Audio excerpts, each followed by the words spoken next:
Again, I broadly welcome and support the National Youth Justice Strategy.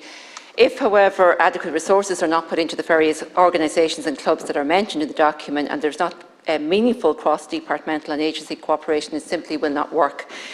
So when you're talking about crime, I mean, there is an imbalance between what is invested in prevention and early intervention and what is put into the prison service at the other end. And it's unfortunate because we have to try and keep as many people as possible from getting involved in crime and ending up in the prison system.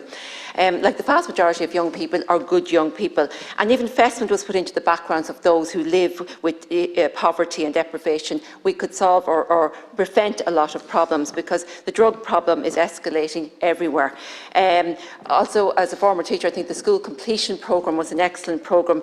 It still exists, but it's not as strongly resourced. I think there were cutbacks around the time of the recession, and we need to put the resources into that, because the longer we keep young people in school or in training of some sort, the more it is, or how better it will be to keep them away from crime, away from drugs, away from getting involved in trouble.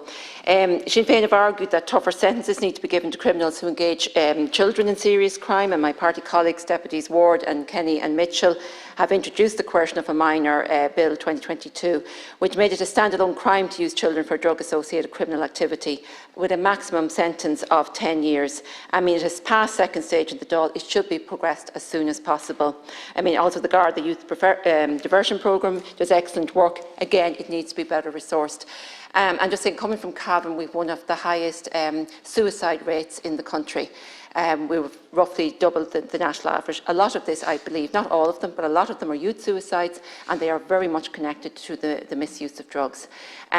People are taking drugs now that they don't know what is actually in them, and it's causing serious depression, serious problems, and we're looking at families who are absolutely devastated at the loss of their young one. And I think a lot more has to be done in providing youth services, which are seriously lacking in Cavan. So unless you're interested in sport, and they do great work in different sports clubs, there needs to be more investment in young people to keep them away from drugs and keep them away from crime for as long as possible. Thank you.